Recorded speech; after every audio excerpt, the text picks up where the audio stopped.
Thanks very much for coming. Looking forward to a good program. How many people here have ever bought shoes at Rapp's shoe store? Just about everybody here in the audience. And you remember the Train and the Minor Bird and Jerry Martin and all of that. I think most of us have a good history there. So it's going to be fun to hear more about Palo Alto and from Roxy and Wynn. Our program today, Recollections, Palo Alto at Midcentury. I think a lot of us here were also here in Palo Alto at Midcentury. And some of us, and Thoit's right there, you go back several generations in Palo Alto. Today we have two people who know a lot about Palo Alto speaking to us. One is Roxy Rapp, who years ago gave what in my mind was the best presentation we have ever had at a PAHA meeting. I don't know if you remember this, Roxy. This was at Lucy Stern. He got up and he said, we're walking down University Avenue. We didn't see anything, no slides, nothing. He just walked down in his mind, detailed what was on each side of the street, and we could see it or see a lot of it. And it was a fascinating show. But we all know Roxy, and some of this stuff was mentioned before, but he's a great lover of both retail in all environments and lover of Palo Alto. Wynn is the words. He's the wordsmith. He's got a PhD from Stanford in American history. He's taught at Berkeley and San Jose State. And he visited the archives many times with Darla and I, helping him finding the research for this book. So without any more ado, let the two of them come up here, and they have an order where they're going to go back and forth in giving you today's program. Wynn and Roxy. I'd like to talk about four people who lived in Palo Alto mid-20th century. I think Roxy's going to talk about the downtown and all. But people who I came to know in my youth. And I want to start with city manager Jerry Keithley. When Keithley came to Palo Alto in 1950 as its first city manager, the town covered less than 8 square miles. Fruit trees filled the valley, and cows grazed along El Camino. When he departed in 1966, the population had more than doubled, and the domain had tripled. From the cow pasture had risen one of the nation's most prosperous shopping centers, and from orchards, a sprawling research park, the seat of Silicon Valley. So along with Frederick Terman and Alf Brandon, Keithley was pivotal in that electronics revolution. He was also responsible for the creation of Foothill Park and a large number of infrastructure improvements. It sounds like my voice just improved. Should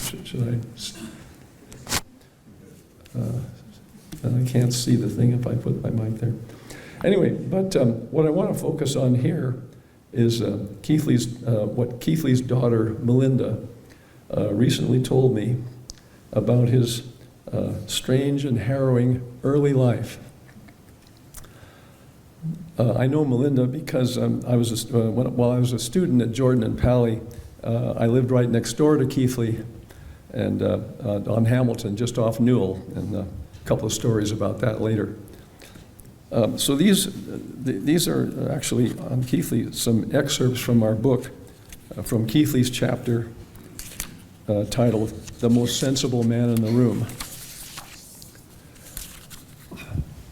Jerome Keithley was born in Butte, Montana in 1916, and when he was very young, the family drove to California and bought a lot on Balboa Island near Newport Beach. He remembered his father arriving there with, quote, "a suitcase full of mysterious receipts." He wondered at the time what his father had done for a living and how he had financed the building that he built there, with living quarters above and 2 storefronts below, a furniture shop renting one, his father repairing tires in the other. Jerry and his father slept in their topless car during the construction, much of which his father may have done himself, and they were sometimes awakened by police and told to move on. Years later, when Jerry needed a copy of his birth certificate, he noticed that his father's occupation was listed as laundryman. But the mystery shrouding his parents hardly ends there. When Jerry was 15, their building burned down and his father disappeared. Soon after that, Jerry returned from school one day to find that his mother and baby sister had also vanished without a note, leaving him to fend for himself. He never heard anything again from or about his father. Asked about him, Jerry would only say, "He's dead, dead to me."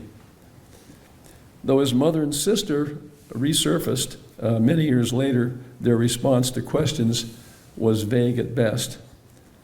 His mother apparently appeared at his wedding, but she never met her grandchildren, who were dismayed to learn that she had lived and died in nearby San Francisco. Jerry seldom spoke about that part of his life. What little his children and later his caregiver were able to discover was that he slept in parks, foraged for food, sometimes in trash cans, and showered at the school gym. He loved oranges, and he saw them being sold for a penny apiece in the street, but didn't have a penny to buy one. A friend of his was the groundsman for a mortuary, and Jerry soon began helping with the maintenance in the mortuary and sleeping in the mortuary showroom, sometimes hitching a ride in the hearse, and earning free lunches as a server in the school cafeteria. We never knew anything. We never knew that his young life had been such a struggle, says his daughter Melinda. As I uncovered the truth, she says, I felt I had lacked sufficient gratitude for the life he worked so hard to provide, though he never made me feel that way. Somehow, even during those years of the Great Depression, Jerry was able to survive on his own, unlike the many young men who fell into make-work programs under Roosevelt's New Deal. And this is what's left of his high school picture. Newport Harbor High School was Jerry's refuge. It seemed beautiful, he later recalled, like a castle. He was a member of the school's first graduating class in 1934 and played every sport. Football, track and field, forward and senior captain in basketball, and a pitcher and senior captain in softball, which had replaced hardball during the Depression when athletic budgets were tight. He wore one pair of tennis shoes throughout. His athletic prowess put him in the local papers, and he was later inducted into the Newport Harbor High School Hall of Fame. Working summers as a paperboy and iceman, his deliveries included movie stars who rented on the island. The notion that hardship tempers one for success played out early as Jerry was elected student body president his senior year. His high school record earned him a football scholarship to College of the Pacific, now University of the Pacific, in Stockton, where he was also on the basketball, crew, and track teams. At 6 feet, 175 pounds, he played in for legendary coach Amos Alonzo Stagg, considered by many as the greatest coach in football history. It was Stagg who introduced sending a man in motion and reverse runs, end arounds, and laterals. During summers, Jerry pitched for semi-pro softball in Sonora and Stockton and was awarded Outstanding Pitcher of the Year in Central California. While at College of the Pacific, he met Mary Wolfe, a model and gifted artist, and they married in 1941. In 1938, with a degree in education, he was hired as vice principal at Stockton's Roosevelt Grammar School. In the fall of 1942, he enlisted in the Navy, the top 3 in his class in mine warfare school, and was assigned to the Pacific as a captain of a minesweeper. Near the end of the war, he was division commander of 4 additional minesweepers and was ordered to head for Tokyo Bay, a naval invasion to be even larger than D-Day. The minesweepers were to enter the bay first, clearing the way for the larger ships. With technology for loading the mines still primitive, one hoped to spot those floating on the surface in time. As they neared Tokyo Bay, Jerry and his crew did not expect to survive. But 24 hours out, a telegram instructed him to turn the ship around, the invasion averted by the bombing of Hiroshima. He returned to Stockton in 1945 and became principal of a continuation high school of about 100 boys, where he started a basketball team and led them to the championship.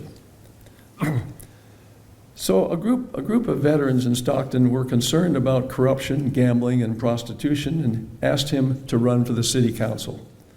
He won by the largest number of votes and thus became mayor, the youngest mayor of a large city in the United States at that time. He asked to become city manager, and the council agreed as a way to remove him as mayor, but continued to block any attempts to clean up the city. So eventually, he sought the city manager job in Palo Alto, and in 1950, at age 34, Keithley was hired under the new charter as Palo Alto's first city manager at $12,000 a year. Growing up next door to the Keithleys had its lighter moments. We had an empty lot at the back of our property, and I used to light the tall weeds on fire. And I'd heard the flames around with a garbage can lid, and I kind of kept most of the damage to minor chars on the fences. But the ashes would float over to the city manager's pool. Try that today.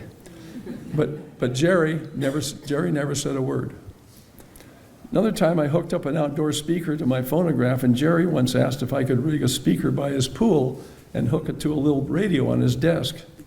But when I installed the switch at the back of his radio, I inadvertently drilled through the antenna coil and had to splice all the little tiny wires back together, which caused the sound to cut out if one disturbed the radio.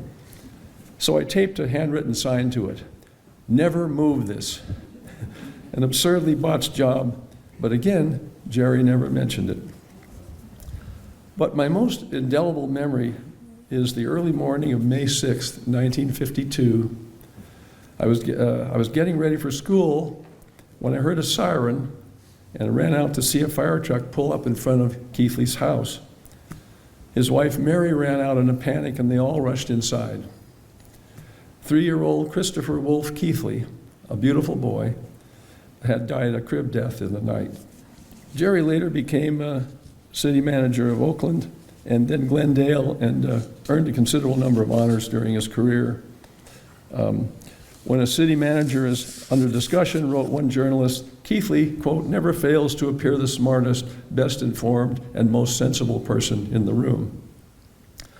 He retired in 1979 and traveled the world, moving through 18 different homes, including Hawaii, Arizona, Colorado, and Coronado, where he sailed a boat on the bay. They had houses on the beach in Santa Cruz, New Brighton and Seaside, and in the desert, Rancho Mirage, La Quinta on the golf course, and finally a big house in Indian Wells. Jerry died in 2019 at age 102. And I just missed him for interviewing him for the book. So we're going to alternate here, Roxy and I, but before I turn the mic over to Roxy, just a few quick notes. Fred owned, as most of you probably remember, owned Hague's Music on the northern side of University between Florence and Waverly during the late 40s and early 50s. And he made a fortune selling TVs, which were just becoming available at that time. So he bought himself a house in Hillsborough, covered the whole area around his pool with sand, and periodically hosted Harry Owen's Hawaiian band, complete with Hilo Hattie. Maybe some of you remember, but they were really nationally known at the time. He sold the TV store in the 50s and moved to what had been a Chinese restaurant on the south side of University between High and Emerson, selling only records. I worked there part-time while I was at Stanford, and I made it my first task to sort out and alphabetize all the 45 RPMs that were just strewn around in piles on the back shelves, after which I Could Do No Wrong by Fred. In fact, Fred, who had no children, kind of started thinking of me as sort of like a son. At one point, he intimated that I might like to inherit the store. There was a fairly constant procession of people walking through the store to the room in back, where Joe, I forget his last name, maybe some of you here remember, where Joe repaired everybody's old radios and phonographs. I think it was the only place in town you could do that at the time. Fred Haig was an almost permanent fixture down at the Elks Club. And for a long time, there was a sign over the bar at nearby La Millette that read, "Even Freddie Haig has gone home." He could be a very fun and likable guy when he wasn't complaining about downtown parking and the competition from the new Stamford Shopping Center.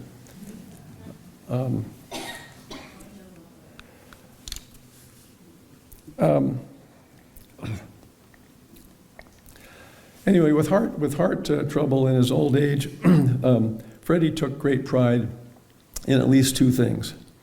One was his frequent comment that he could, quote, "still screw," and the other was his musical talent. And I just happen to have, for your listening pleasure, the only existing recording of Freddie Haig's one-man band, if it will play. There we go.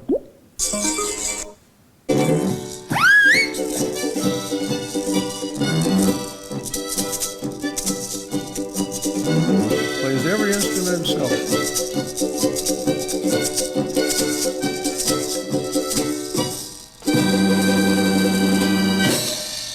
So I'll turn the mic over to Roxy. Lynn, I got two comments for you. First, about Freddie Haig. Originally, his first store was further down University on the north side of the street, which is now Real. Then after Haig's Music Shop moved, it became Brown Stationery.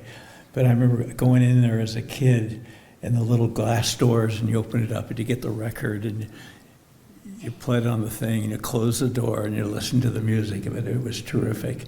And then he moved down the street where you're talking about, I think is called Sprouts.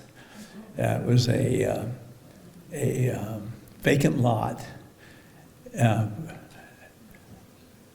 Last it was a vacant lot, but when he moved down there, he moved into a building that was there. And he died of a tragic death that shouldn't have happened, but he was given the wrong pill by the pharmacy. Instead of speeding up his heart, they gave him a pill that slowed down his heart.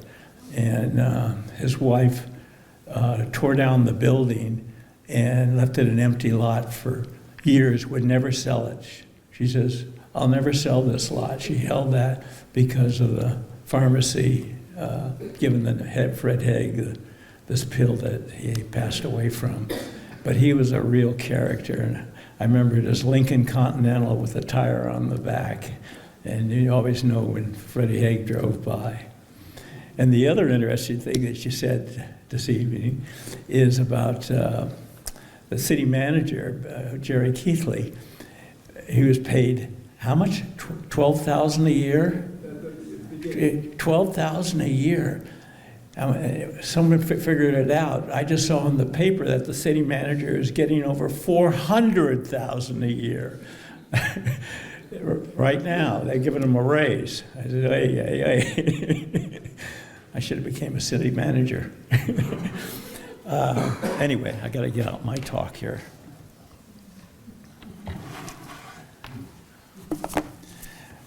Well, I'm going to talk about growing up in downtown Palo Alto in the 40s and 50s and 60s. Actually, we moved here in 47, but I was like 9 years old. I kind of remember it. And my father took over a leased apartment in Wachhorst department store. in the corner of Florence and University. In the back of the store, we had this little women's shoe department, women's and children's shoes only. And does everyone remember S&H Green Stamps? Well, S&H Green Stamps, that was the redemption center just past my dad's little leased apartment inside the department store, that you go get the stamps, remember, put them in the book and get cash for them, or get prizes, or not prizes, but you could buy stuff you could turn it in for, coffee pots, etc.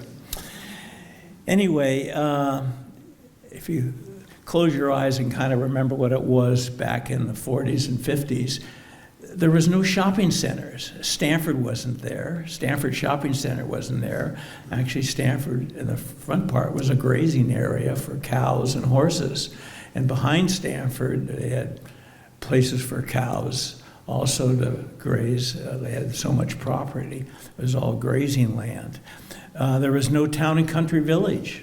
That wasn't built then. I used to park cars there for the football games because Stanford couldn't handle all the traffic and all the parking. And so we parked cars on Greer's property there. And I remember he used to pay us in cash. It was like $25. It was like 25 cents an hour that we worked parking the cars and helping them get out after the game. And that's where they had also the circus used to stop at Town and Country. There was a separate track, and they would have the circus, and they had all the animals, and they'd set up the tents. And I used to ask my mom, I want to go help them put up the tents. They need help. And my mom says, there's no way you're going, because she was scared to death I was going to run away with the circus in those days. But that was a big thing. But anyway, there was no strip centers, no neighborhood centers like Edgewood Plaza. And I think the only center I can remember is off of, we call it Midtown, was getting started to be built when those were just fields on Ross Road. Was our first home. We moved from San Francisco in 1947, and we lived in a motorhome that you just drove off El Camino into this little motorhome. You parked your car, and it had 2 bedrooms, a kitchen, and a front room in this little motorhome until our home was finished. I think my dad paid $2,500 Ross Road. I think he paid $10,000, something like that, for the home. It was a 3-bedroom, 2-bath home, and unlandscaped. The backyard was unlandscaped. The front yard had a lawn in it. But those were the good old days. There was no TVs. I remember the first TV. I was just talking to a friend that lived right down the street from us that was at the end of the block. I used to walk towards his house at the end of the block and watch TV. It was the first TV in the whole area that they had in this one house. I can't remember. The guy was a contractor. I can't remember what his name was. Do you remember what his name was? But anyway, he had the first TV, and we used to go over there and watch TV. And I remember our first TV was a little, I think it was like 10 inches this way and 10 inches this way. And then my dad, we had the 3rd bedroom, we made like a TV room, and it had a closet, a hall closet, and he cut a hole in the closet and had the TV. And then underneath the TV, it would be, he would slide this thing underneath the TV, and there'd be a screen that would come up here, a clear thing he'd put over it, and you can pull it back and forth, and it was a magnifying glass where you could make the screen bigger. And then in those days, it was only black and white TVs, and we he'd have these gels you could put on the glass, could give it a little color. The good old days. And, radio was the big thing. That you always listen to the radio, the good old community, Red Skelton, Bob Hope, and the singing and mysteries and stuff like that. So we, as a family, gather around the radio.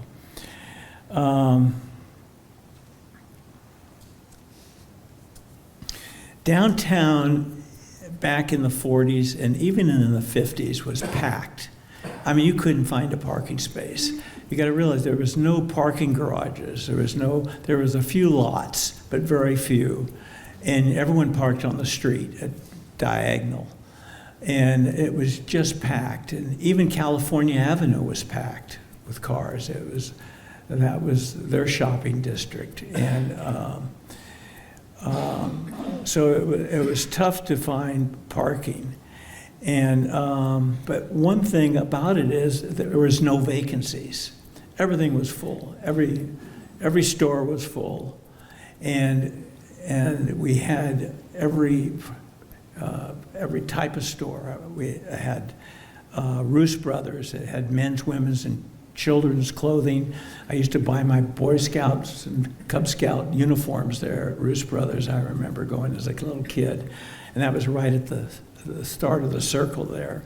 You had Atkins for men and women, and Montgomery Ward's was a big, huge department store. They also sold washing machines and dryers and refrigerators, I think. And you had J.C. Penney's. My dad used to call it J.C. Penney. So that he would like these suits. Everyone said, "Where'd you get that suit, Lou?" He said, "From J.C. Penney." He thought it added more value to make it French. And Walster's department store, which we had a lease department in the back on Florence and University. And then Douglas has had their fabric store, and their sewing store was actually part of Walster's, I think. Didn't we have an opening between the two? No, it was a separate store? It was a separate store then, in those days, but it was right next door.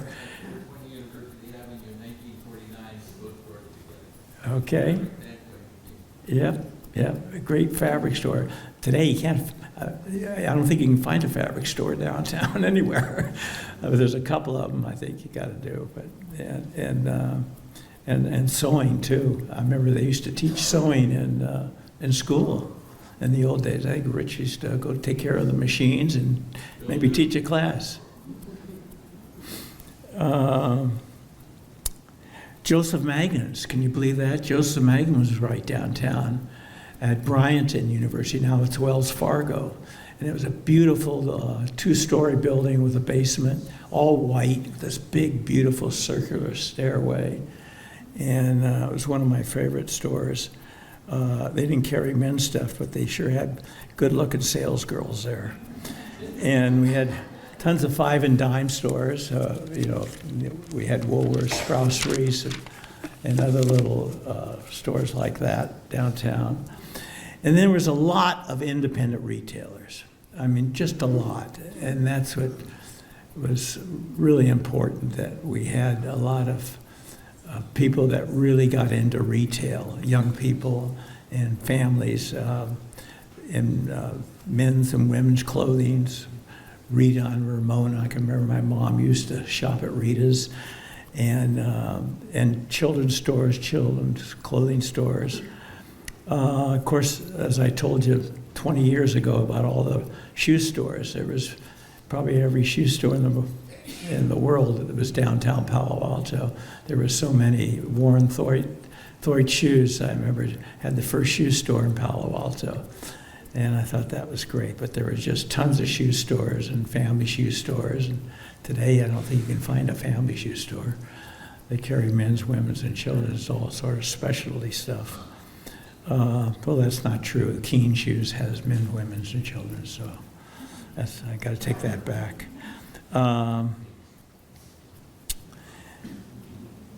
And one of my favorite things that I loved downtown, and it was quite a social thing, is the number of creameries.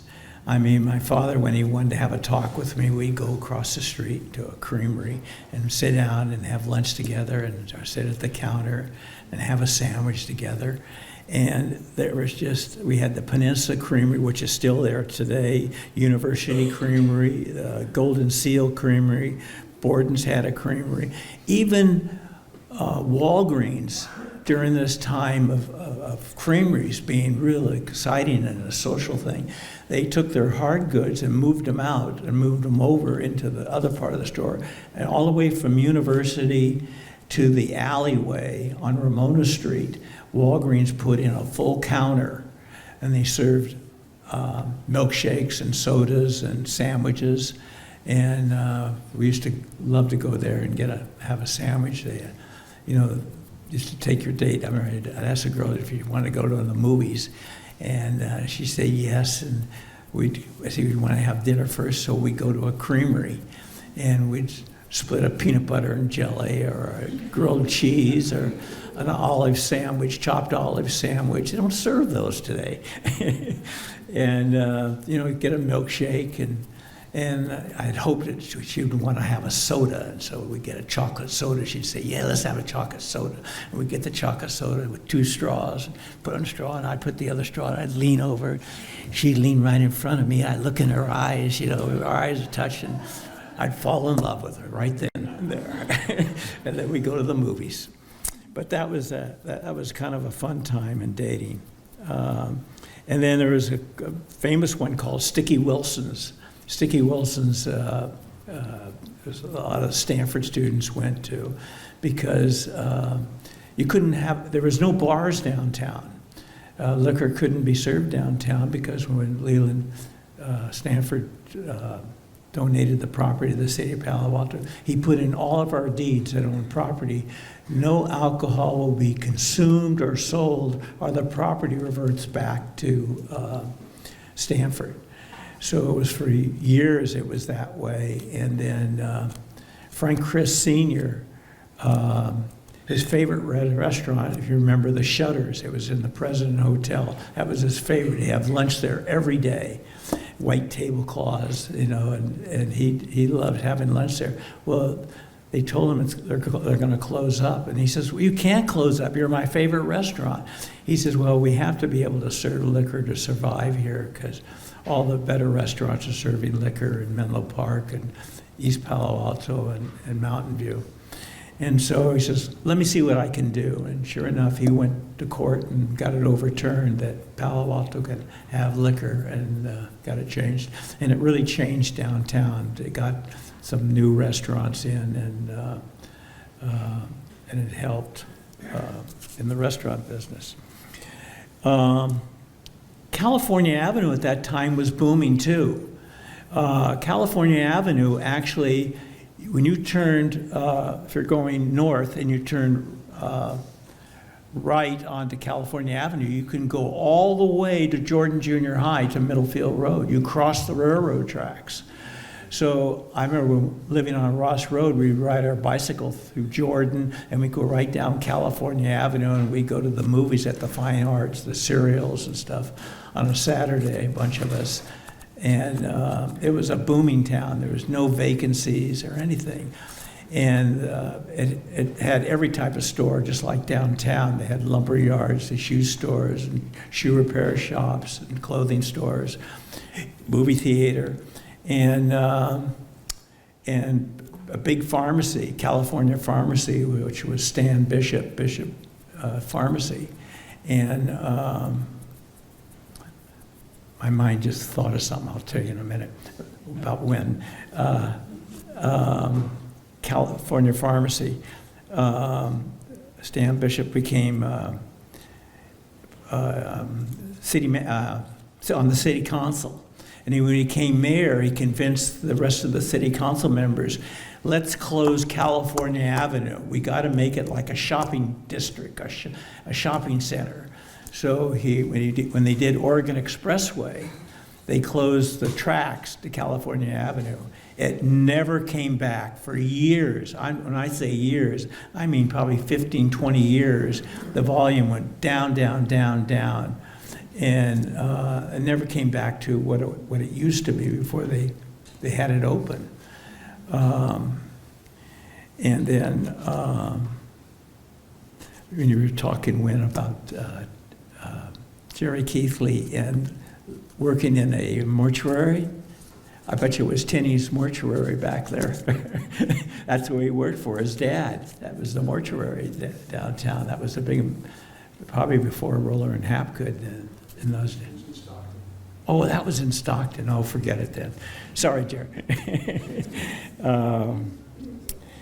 Anyway, that's what my mind went to. There was meter maids downtown because we had pay for parking, and they had these little three-wheeler things, and my father used to get so damn mad because Stanford opened up in the late 50s and they had free parking, and so the meter maids, they'd work until 5:30, 6 o'clock, and my dad would get up and call Chief Heidi on the phone and says, "Chief, you're ruining my business. Get those damn meter maids off the street right now." And this would be at 3:30 late in the day because customer would come in, "Look, I got a ticket." My dad said, "Give me that ticket." And he'd take care of the ticket. But you could see the chief of police would listen to my dad, and he'd call the meter maids to come in early, and they would follow to do it. It's good old Chief Heidi days, which I'll talk about in a minute. There was no credit cards, and you had to pay with cash, layaway. You put a deposit down and you pay $5 a month or $1 a week or whatever you want to do, or you had house charges. Because people that lived in Palo Alto usually worked in Palo Alto and shopped in Palo Alto. So everyone kind of knew each other. We didn't go to Burlingame or Belmont or San Jose so much, or San Francisco.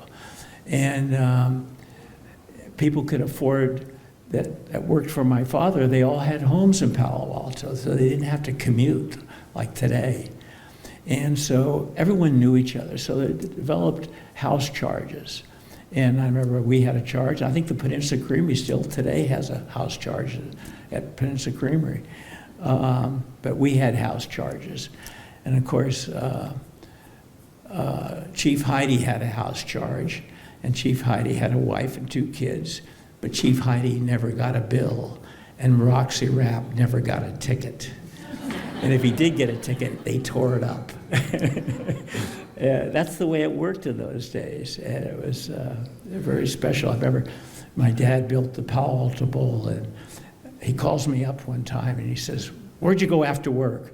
I says, "I came here and I worked the lanes." "Why?" He said, "What'd you do after that?" I said, "Well, I'm bowling with a team right now." He says, "You better call Chief Heidi." And I says, "Well, what's wrong?" He says, "Well, there's a warrant out for your arrest." I says, "All right, here's his home number." He gives me Chief Heidi's home number, and I call him up. And he says, Chief said, "This is Roxy Rapp." He says, "Are you at the bowling alley?" And I said, "Yes." And I said, "I'm bowling with our team." He says, "Well, I got to send an officer over with you, with someone that claims that they saw you with indecent exposure," they called it. And I said, "What are you talking about?" They said, "Well, they claim you stuck your ass out the window of your car as you're going down El Camino Real." And I says, "Chief, it's not me." He says, "I'm sorry, I got to send her over anyway with this police officer." So they did. She came over, and of course it wasn't me. But I remembered who it was because there was only 2 57 black Bel Airs in town. The Paul Hamas twins, who were 2 years older than I was, and they were wild guys. And there was me. They had the other black 57 Bel Air. And so that was reported that was the car that the person was driving. So the waitress told the police officer, "Oh, I know who that is. That's Roxy Rapp. His dad owns the Palo Alto Bowl." And so that's why they came after me.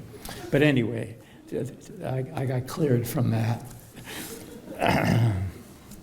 When? It's all yours. Anyway, this I have these 4 people, and I'm talking with Jerry Keithley and Fred Hagen.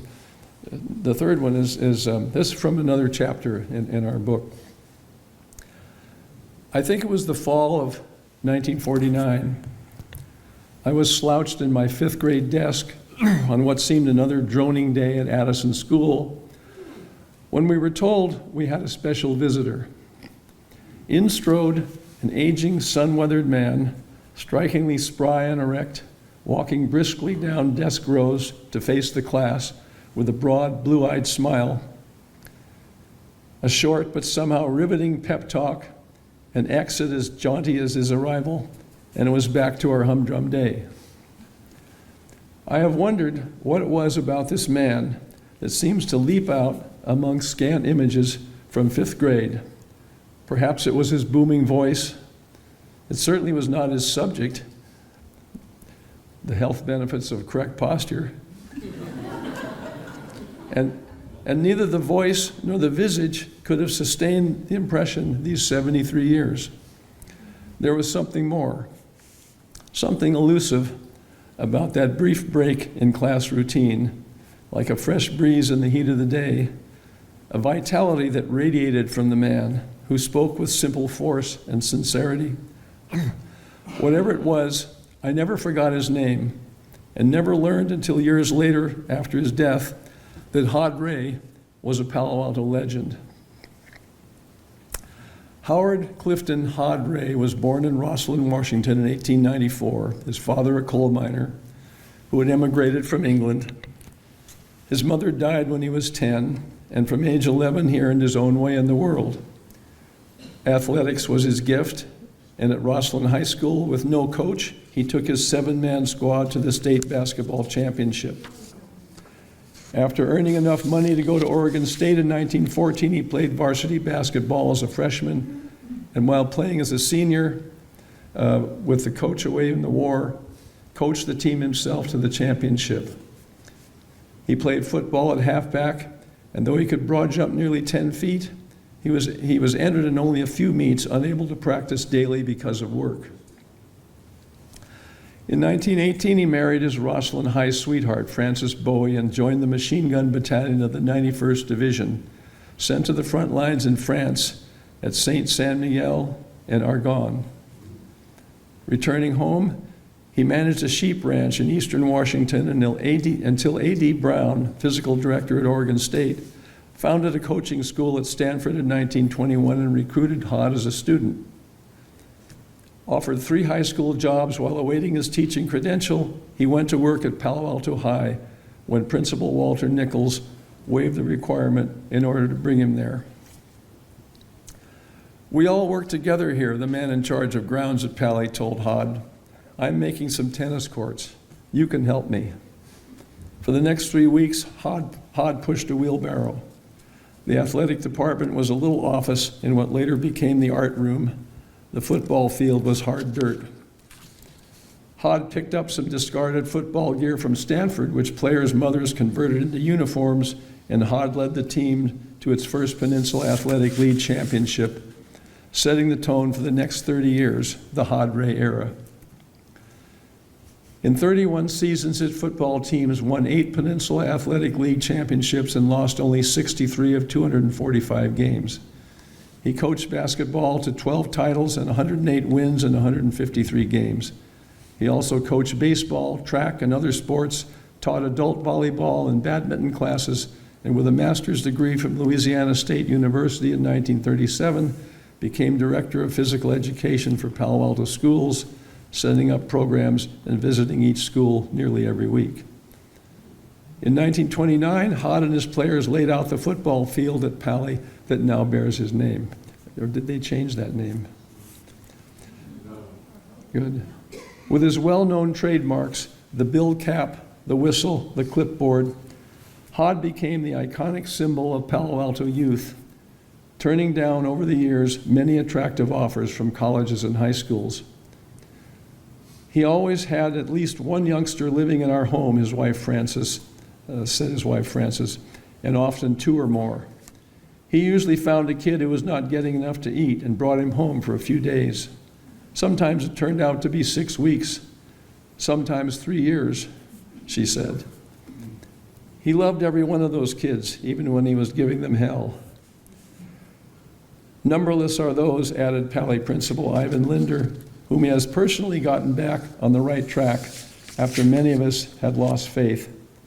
He can see the possibilities in Amoy long after the rest of us are ready to despair.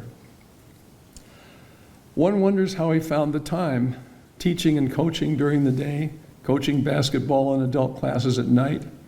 Yet he worked with the YMCA and the Boy Scouts, pursued movie and still photography, furniture finishing, bridge and golf, and even wrote a book, Football Facts and Fun, explaining every facet of the game, with cartoon illustrations by former students who were Bugs Bunny animators at Warner Brothers.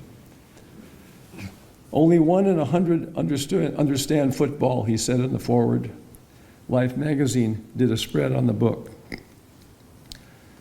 If you asked his players why they idolized Hod, it was always his straightforward, unassuming manner.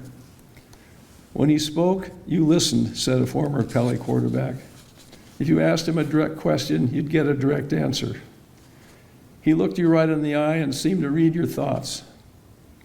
Beyond the resonant voice or the twinkle in the blue eyes, it was that vitality, that sincerity.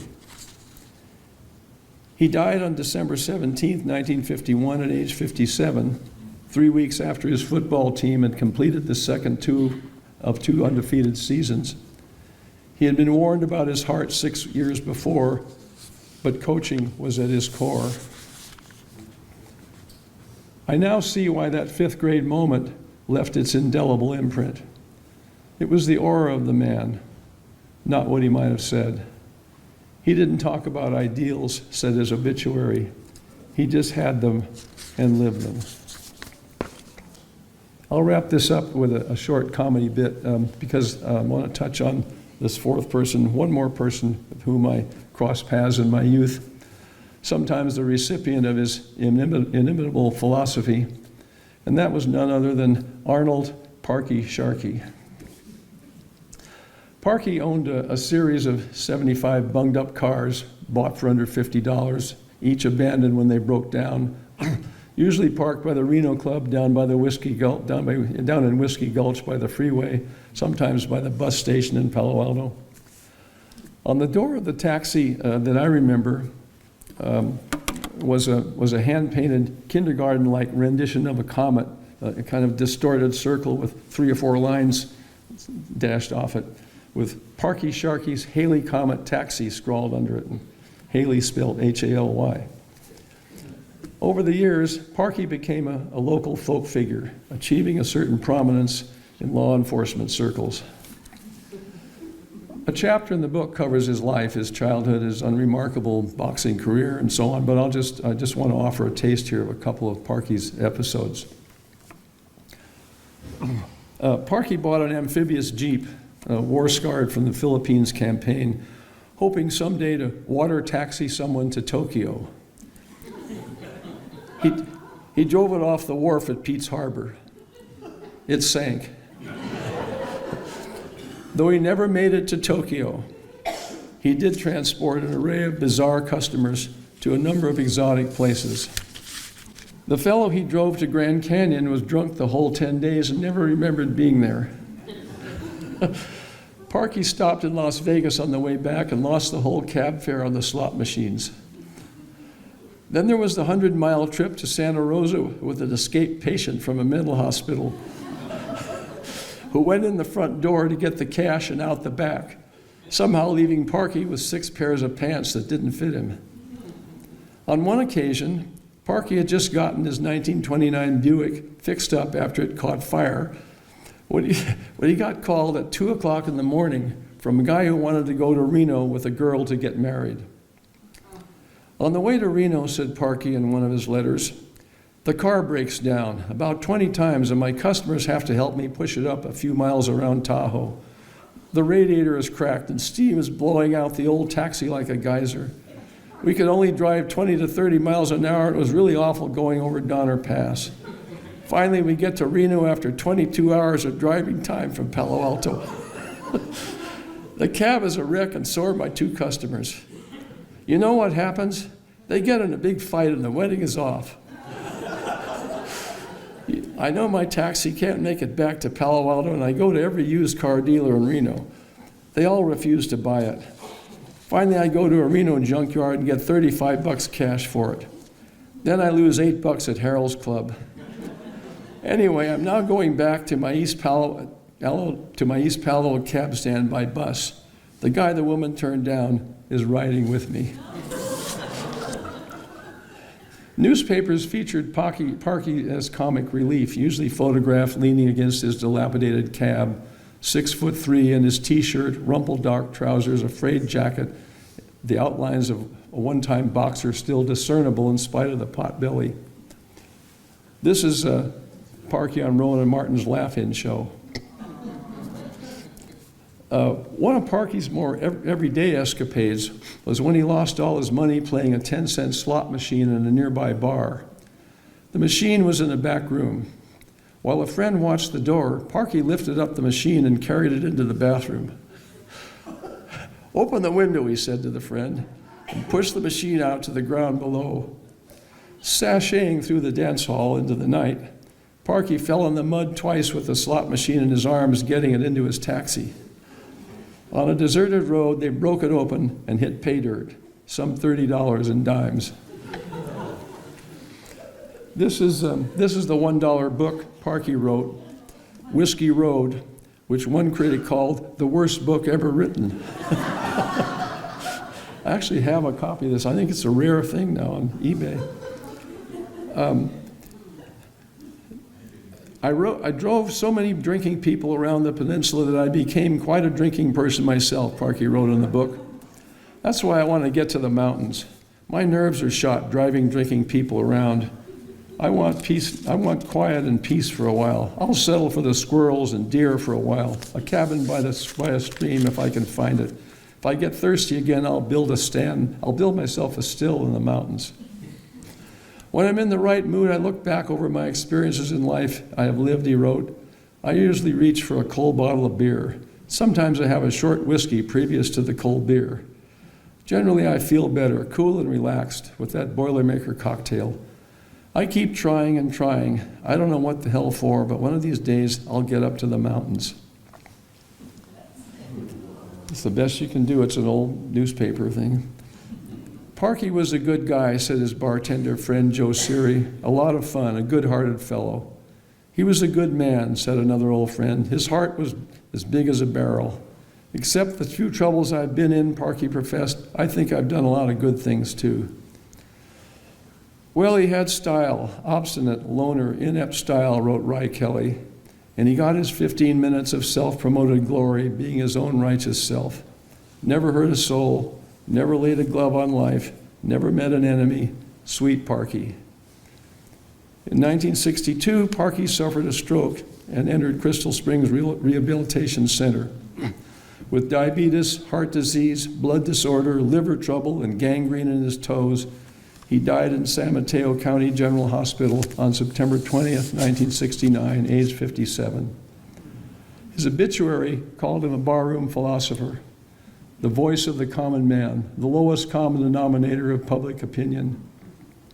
KSFO disc jockey John Sherwood, himself an outsider with a spot in his heart for Parky, sprinkled his ashes out over the Pacific. Perhaps Parky finally made it to Tokyo. Thank you. We have a copy of this in the archives, so if you want to look at it, one of our newer board members, John Kenyon, has actually republished it or reprinted it. I don't know, and it's available through him. Yeah, it's republished. Republished would be the right word? Okay. So before we break for refreshments and all that, we have an opportunity for some questions and answers. If you have questions of our two speakers today. I see one hand there. I'd like to ask Roxy whether he was ever invited to move his business to the Stanford Shopping Center.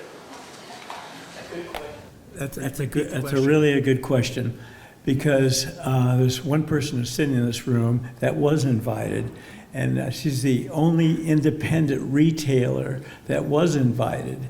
When Stanford first opened up, they needed chain operation because they had the credit, and Stanford wanted the credit more than the retailer, except for Glime's Jewelers, and Georgia Glime's father went to Stanford, right? That's correct, but also Johnson & Company Jewelers was invited and opened the store at Stanford. Yeah. Another Yeah. so.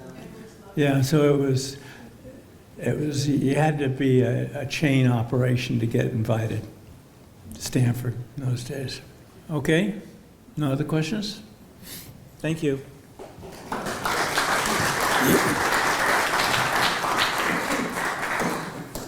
Before we break for refreshments. So well, it's not my other life, but because I'm the historian, I get invited to other things, and I'm onto other things. I'm on the publications committee for Stanford Historical Society, and we have a new book, Stanford, on Wallace Stirling. I have a copy here that you're welcome to look at. It's available in local bookstores and whatnot as well. Okay, let's go and have our refreshments and have more conversations face to face. Thank you all.